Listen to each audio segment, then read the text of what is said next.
persilakan Datuk Sawan Kabupaten sana. Jadi terima kasih teman-teman Muslimin, juga dengan Abang Don Abang Don. Terima kasih dengan kesaksian yang luar biasa dan semakin cemburu saya sebenarnya. Ada juga EX5 yang di rumah enggak, memang enggak sing dalam. Anda bilang. Baik, jadi tanpa membuang masa saya suka untuk mengambil lebih kurang 30 menit harap untuk mengungsikan apakah ini NDR, mungkin bukan juga secara direct apa ini NDR dan IEL, namun ia adalah suatu yang apakah ini informasi yang menuju kepada transformasi. Jadi saya suka untuk menyesuaikannya dengan ini kita punya keadaan ataupun ini program kita raih kita. Dan saya teringat apabila mengambil lesson beberapa tahun yang lalu dan kita tahu ini adalah suatu kemestian. Saya dapat 40/50. Itu kata 40/50 kata. Dan markah lulus adalah 42/50. Wah, lagi tak. Ya. Dan saya tidak puas hati, saya pergi bayar on the spot. Saya baca segala jam, hafal-hafal, syukur terlulus yang sangkut 42/50. Jadi syukurlah, kalau tidak ada tidak sudah boleh menemberang di atas jalan raya. Namun ini adalah suatu yang kita tahu adalah sangat penting di dalam jalan raya, karena tanda-tanda ini memastikan bahwa kita benar-benar mengenal apakah perkara-perkara yang ada di hadapan dan di sekitar sepanjang masa kita berada di atas jalan raya. Dan saya dahulukan dengan ini dahulu. Dan daripada ini amaran-amaran yang ada, tanda-tanda amaran yang ada ini, kita tahu bagaimana untuk bersiap sedia atas segala kemungkinan yang boleh berlaku dan mungkin akan berlaku sementara kita berada ataupun ride ataupun berada di atas jalan raya. Dan sangat penting ya, saya pasti semua kita tanpa dapat meragu bahwa perkara ini adalah sangat penting semasa kita berada di atas jalan raya. Dan kita tahu bahwa bahaya yang ada di luar sana atau di atas jalan raya terutamanya adalah sangat benar. Jadi ya, maka lulus sudah bertulis jabatan pengangkutan jalan adalah 42/50. Jadi peraturan dibuat bukan sekadar untuk suka-suka, tetapi hanya menyediakan kita untuk lebih berhati-hati di jalan raya dan keselamatan kita di jalan raya terjaga sekurang-kurangnya. Kita secara pribadi dapat memastikan kita tetap mengikuti peraturan yang ditetapkan di atas jalan raya. Jadi tanda-tanda para jalan raya ini bukan sekadar informasi, tetapi adalah sesuatu yang harus menjadi sebati dengan kita sebagai pengguna jalan raya, sehingga akan kita mampu membuat pilihan yang terbaik demi keselamatan diri kita di atas jalan raya. Jadi ianya adalah benar sesuatu yang dipapar di hadapan kita, namun adalah kembali kepada kita bagaimana kita memahami dan bagaimana kita benar-benar akan berhati-hati menggunakan ini tanda-tanda amaran yang diberi ini agar kita mengelak daripada bahaya yang mendalam. Jadi sangat banyak di atas jalan raya tanda-tanda ini. Dan kita lihat di sebelum masuk ke dalam ini taman laut di seberang pun ada tanda yang mengatakan awas, ini laluan kereta api. Ini adalah salah satu daripada laluan kereta api, dan esok kita akan juga berada di laluan kereta api daripada Bofot sehingga ke KK. Ya, jadi berhati-hati dengan itu. Namun ini adalah suatu yang sangat baik agar kita benar-benar mampu diberi amaran secara awal. Dan alangkah baiknya kalau dalam kehidupan kita ada ini tanda-tanda sedemikian. Ya, sedang ada baik. Bagus juga dah kalau kita dapat melihat dalam kehidupan kita mengatakan awas ada bahaya penipuan di hadapan, ataupun awas ada bermacam-macam lah perkara-perkara yang ada di hadapan. Namun kita mengetahui dalam kehidupan kita ini sebagai manusia sangat sukar kadang-kadang mengetahui perkara-perkara yang membahayakan kita dalam kehidupan kita ini.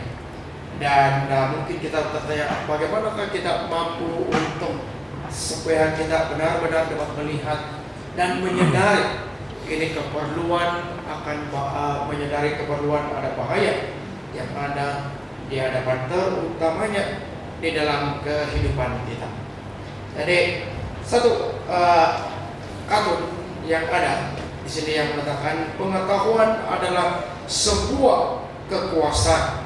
Lebih banyak yang kita ketahui, lebih baik kita boleh membuat sebuah pilihan tentang arah kehidupan kita. Jadi water dan ataupun H2O adalah nama saintifik kepada air, dan dikatakan air 9 km, air di sebelah 5 km. Namun karena ketiadaan pengetahuan itu, ataupun mungkin ada namun tidak dimasukkan dengan sepatinya dalam pemikiran, kita kemudiannya memilih arah jalan yang berbeza ataupun yang salah. Mungkin bukan juga salah, namun lebih sukar daripada yang sepatutnya. Jadi knowledge atau pengetahuan, apabila saya melihat di dalam kamus ini, apa sebenarnya ini maksud pengetahuan ini? Dan dia katakan di dalam bahasa Inggris, dia katakan ia adalah satu yang diterjemah adalah kata nama yang tidak boleh dihitung. Contoh, seorang pelajar tidak pandai menggunakan pengetahuan yang telah diberi itu dalam kehidupan sehariannya. Contohnya kalau dia diajar ilmu hisab ataupun ilmu matematik, tetapi dia tidak mempraktikkannya di dalam kehidupan sehari-hari, ianya tinggal hanya sekadar pengetahuan, tetapi ianya bukan suatu pengalaman yang mentransformasikan dia. Pengetahuan boleh saling ditukar atau ditingkatkan, tetapi tetap menjadi tidak dapat dihitung, walaupun kata nama yang tidak boleh dihitung, karena ianya tetap hanya sekadar pengetahuan semata. Jadi berbalik kepada ini tanda-tanda amaran di atas jalan raya. Demikian juga ia boleh saja menjadi sesuatu yang kita pelajari, dan tetapi jika kita tidak mempraktikkan dan menghidupkan ini informasi sehingga kan dari jauh kita lihat pun kita langsung kenal dan langsung mengatakan saya harus berwaspada, ataupun ada belok ke kiri dan saya mengetahui inilah tandanya dan saya harus belok ke kiri. Karena kita akan berada dalam keadaan yang sukar jika kita tidak mengikuti tanda-tanda dan informasi ini yang diberi. Jadi kenapa dia katakan pengetahuan ini adalah umpama kata nama ataupun adalah kata nama yang tidak boleh dihitung jika ianya hanya tinggal sekadar pengetahuan dan tidak menjadi sesuatu yang dipraktikkan. Kemudian pengetahuan ini boleh berubah daripada kata nama kepada kata kerja apabila ia bertukar menjadi apabila ia melalui fase transitif. Dikatakan berlaku apabila kesadaran penggunaan pengetahuan itu terjadi. Pengetahuan menjadi fakta dan pengetahuan bertukar menjadi pengalaman kehidupan. Contohnya dia tahu seperti pernah melihat ini tanda belok ke kanan, dia katakan, namun dia hanya sekadar informasi. Jadi dia katakan ini batu jalan dan jalan lurus saja. Dia sampai Tawau, tidak pandai sampai di Lagun seberang. Jadi inilah yang boleh terjadi di dalam kehidupan kita. Jadi apabila pengetahuan ini baik, selamat pagi, selamat datang kepada anggota-anggota kita dan pada Tenong, terima kasih Elda sama istri Ade, Pastor James Israel sudah bersama dengan kita.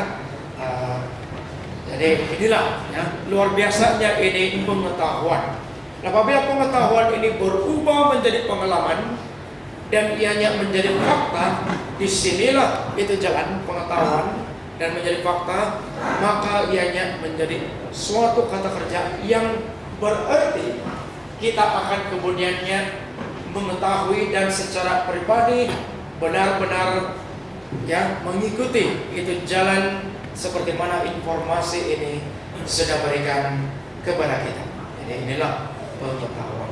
Jadi apabila saya melihat dan menggoogle di Google melihat tips-tips keselamatan, ada 7 tips keselamatan jalan raya, dan apabila saya melihat kenapa hanya 7 sedangkan ada banyak tips-tips keselamatan yang lain, dikatakan daripada tips keselamatan ini dibuat karena melalui data yang terkumpul yang bersangkut paut dengan ini perkara, ianya bersangkut paut dengan jumlah tertinggi akibat kemalangan atau kecelakaan di jalan raya. Dan tips ini diberi setelah mempunyai pengetahuan yang bertukar menjadi pengalaman dan fakta keselamatan jalan raya. Jadi 7 tips ini antara data statistik yang ada melalui ini kemalangan yang terjadi di Malaysia dan juga di jalan raya di seluruh dunia. Mereka mengambil kira 7 tips ini yang tertinggi untuk bukan sekadar menjadi informasi, tetapi benar-benar dipraktikkan. Pertama, pakai dan ikat topi keledai. Ya, saya lihat kemarin semua memang sudah mengikuti peraturan ini. Jangan pandu laju dan awasi had laju ketika guna lalu pejalan kaki bila melintas jalan. 4, guna kursi keselamatan anak-anak. 5, jangan guna dalam membimbing semasa memandu. 6, jangan mengekori kendaraan lain terlalu dekat. Dan 7, pakai tali pinggang keledai pada setiap masa. Jadi ini bukan sekadar informasi, namun ianya adalah benar-benar suatu penekanan karena banyak kemalangan yang terjadi akibat daripada tidak mengikuti apa yang disarankan. Jadi inilah yang terjadi. Jadi keselamatan bukan sekadar informasi, tetapi ianya harus bertukar kepada transformasi. Artinya ini tanda-tanda informasi jalan raya, contohnya dari segi kerohanian ataupun dari segi pengguna jalan raya, ianya sebati dengan kita sehingga kan kita benar-benar melihat dan mengetahui dan mempraktikkan. Sebabnya kenapa marka lulus ujian JPJ adalah sangat tinggi, 42/50, karena mereka ingin memastikan agar kita benar-benar menguasai ini tanda-tanda amaran di atas jalan raya. Johann Wolfgang von Goethe dikatakan mengetahui saja tidak mencukupi. Kita harus mengaplikasikan. Kesanggupan saja tidak mencukupi. Kita harus melakukan. Ya. Jadi dengan action ini, tindakan ini akan membawa kita daripada informasi kepada perubahan transformasi. Kita mengaplikasikannya kemudian ke dalam kehidupan kerohanian kita ataupun kehidupan kita sebagai manusia. Kehidupan kita ini sangat-sangat singkat.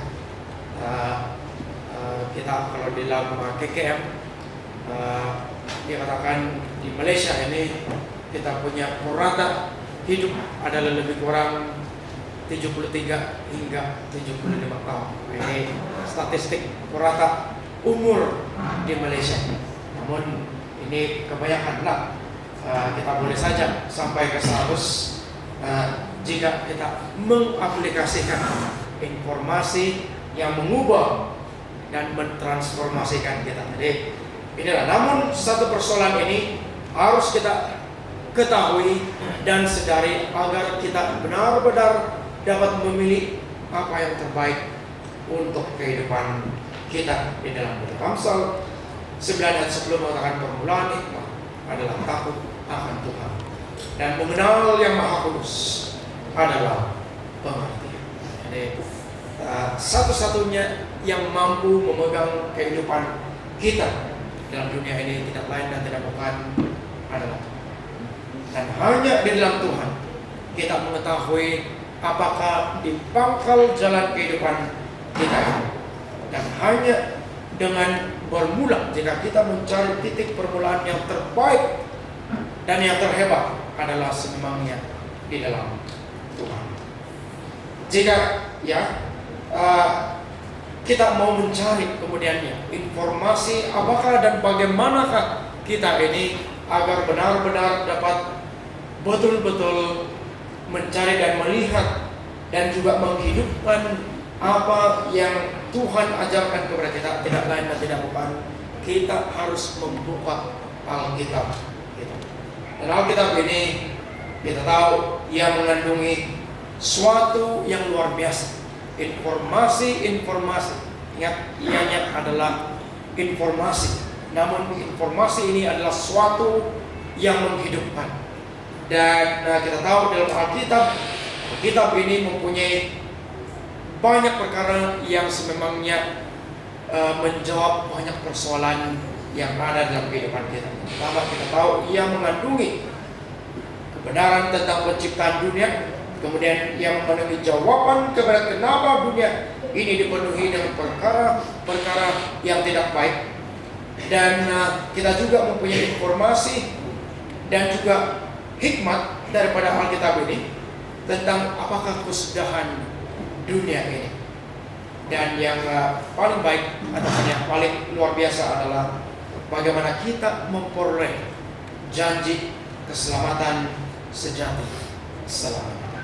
Jadi di bagian NDR dan IEL ini, jabatan ini diwujudkan adalah untuk membawa kita untuk senantiasa peka agar kita senantiasa terjaga di dalam hikmat yang Tuhan ingin bagi kita, dan kita menjadi murid bukan sekadar membaca dan menelaah hikmat-hikmat daripada Alkitab ini, tetapi sama seperti apa yang diinginkan oleh JPJ, ianya menjadi sebati dengan kita sehingga akan kita benar-benar mengubah informasi ini menjadi suatu di dalam darah dan daging kita, sehingga akan kita apabila kita keluar di jalan raya kita mengetahui apakah bahaya yang ada.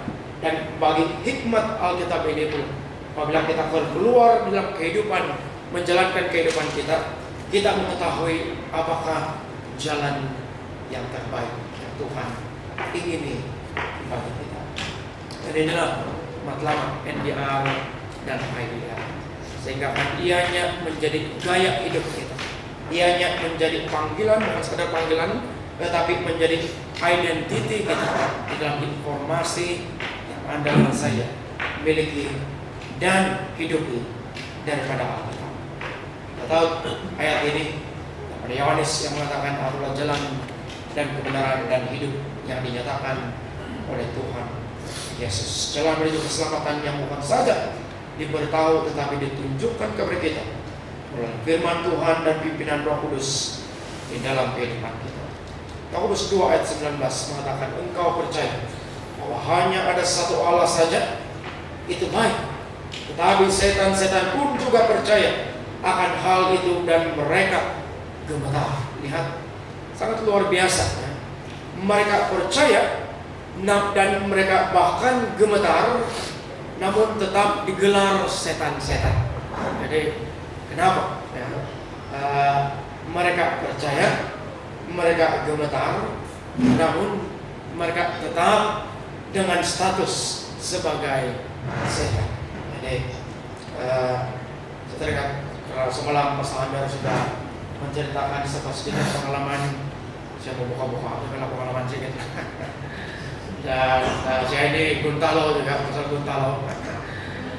Saya pernah teringat satu kali melayani dan ngam-ngam ini penghabisan, ini kumpulan penghiburan. Jadi sebelum itu tiap malam ini karena harus jalan kaki yang lebih kurang 20 menit ke rumah dan melalui ini hutan-hutan. Inilah tiada motor kan, jadi terpaksa jalan kaki. Itu sebabnya saya kasih tahu istri saya mesti beli motor saya dengar. Jadi sebelum itu ini anggota mereka antar saya pulang. Salah habis tidak apa-apa, ikut kami pulang. Kami antar juga ke jembatan, dia katakan harus melalui jembatan kiri. Dan karena sudah dimanjakan, hari ke-7 tiba, hari terakhir, dan sengaja lah karena lama cerita-cerita tentang buta tinggal jam. Oh, semua bagian tengah tua tadi dekat sudah pukul 11 lebih malam dan mau pulang lah. Ini harap-harap lah karena satu izin tak. Jadi tiba-tiba yang anggota bilang, ayo bang, pastor, pelan-pelan mau manau. Dia ada touchlight, terpaksa saya jalan kaki lah. Jadi bilang entah laut kan. Nah, neos tidak jawab seterang.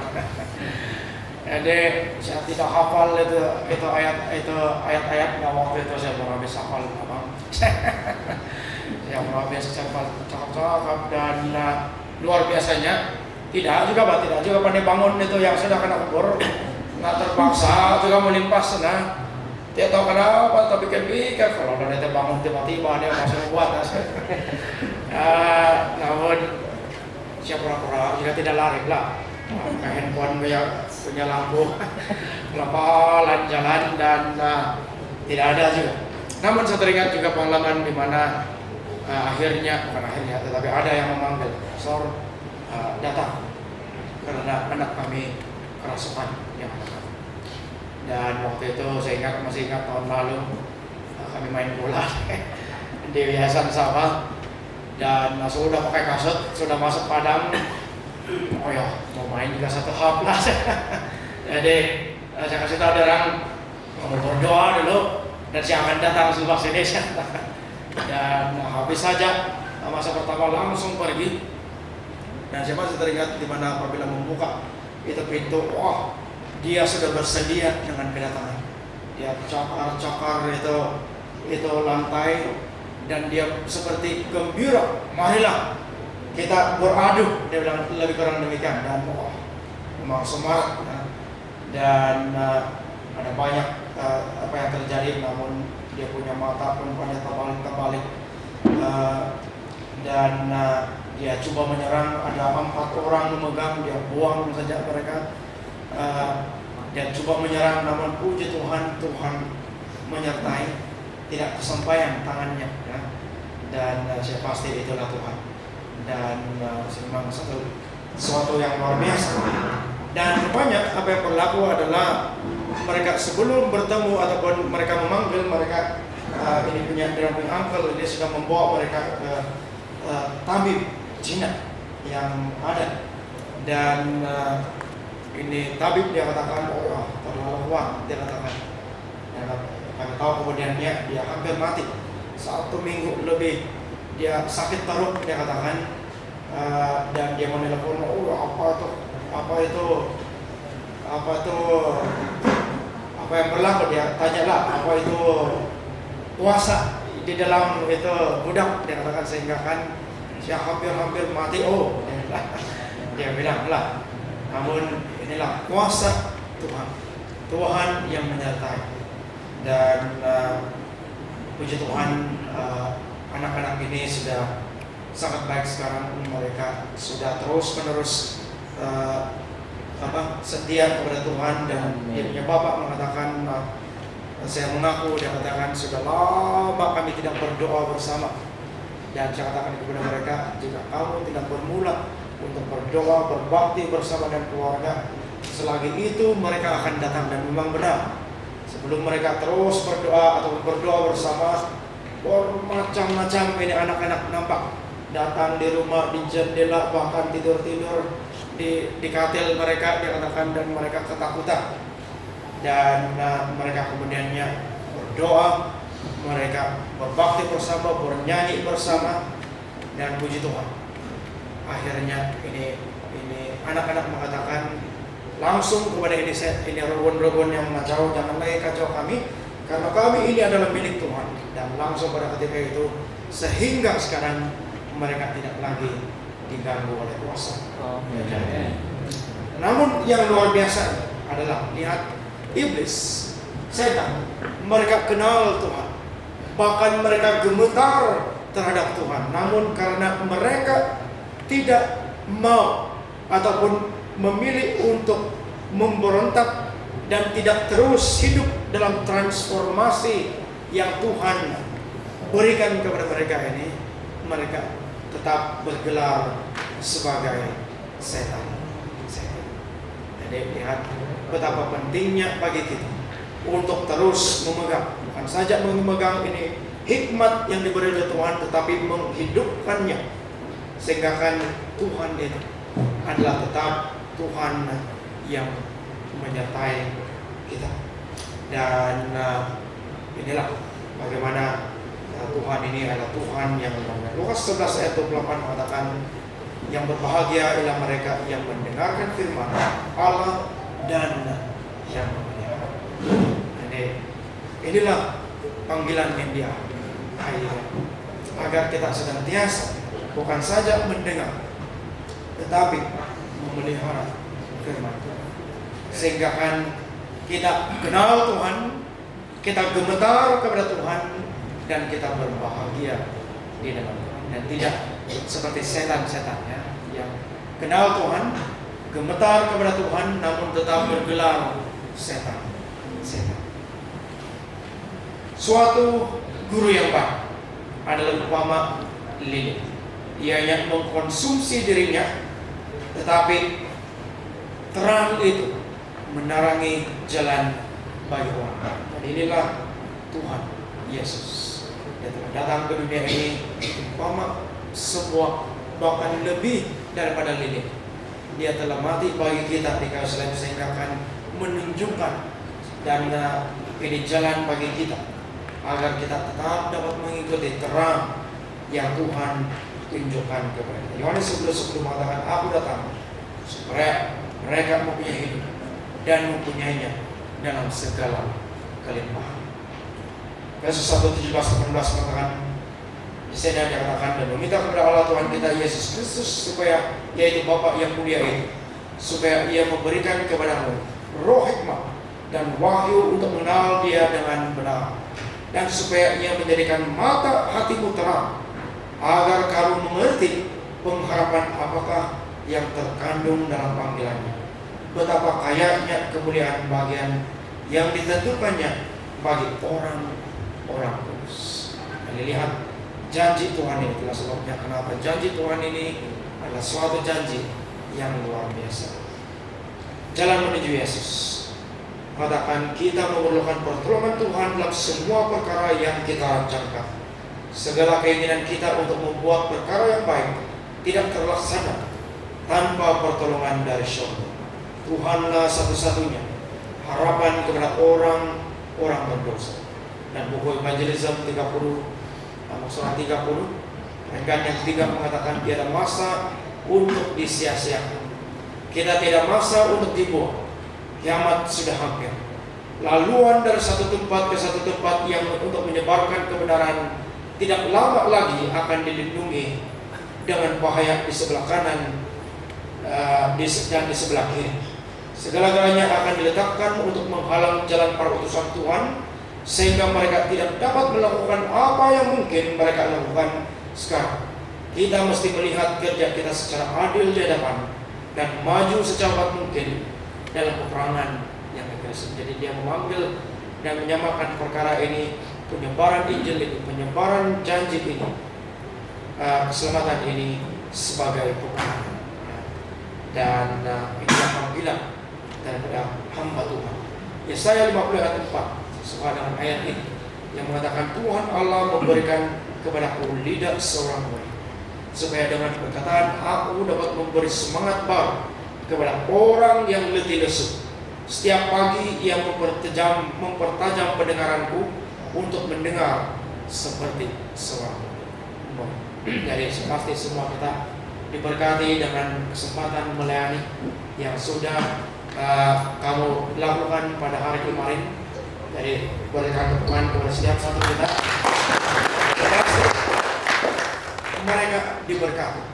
Dan pengalaman yang sudah mereka lalui itu, buku yang ditinggalkan adalah umpama benih yang ditanam. Dan satu pokok yang saya lihat di luar sudah tuh, dia mengatakan pokok ini ditanam oleh yang dipertua negeri Sam. Jadi ia umpama bibit yang sedemikian, yang mampu ditanam dan mampu bertumbuh. Kita tidak tahu kepada bagaimanakah, namun inilah pimpinan Roh Kudus yang menyertai. Dan marilah kita menggunakan informasi hikmat yang Tuhan berikan kepada kita ini, bukan sekadar informasi, tetapi ubahkannya itu menjadi transformasi kepada kehidupan kita, sehingga kita diberkati, sehingga Tuhan memberkati kita semua. Dan sebelum itu ada lagi habis. Ulangan 17:19 mengatakan itu yang harus ada di sampingnya dan haruslah ia membacanya seumur hidupnya untuk belajar takut akan Tuhan Allahnya dengan berpegang pada segala isi hukum dan ketetapan ini untuk dilakukan. Jadi kita bukan sekadar melakukan, tetapi menjadi, bukan sekadar mengetahui, tetapi melakukan dan menjadi apa yang pengetahuan ini ingini bagi kita. Jadi Tuhan memberkati kita sementara kita menghidupkan kehidupan yang dituntun oleh Tuhan dalam dunia yang semakin lama semakin tidak mengenal akan Tuhan. Tuhan memberkati kita. Amin.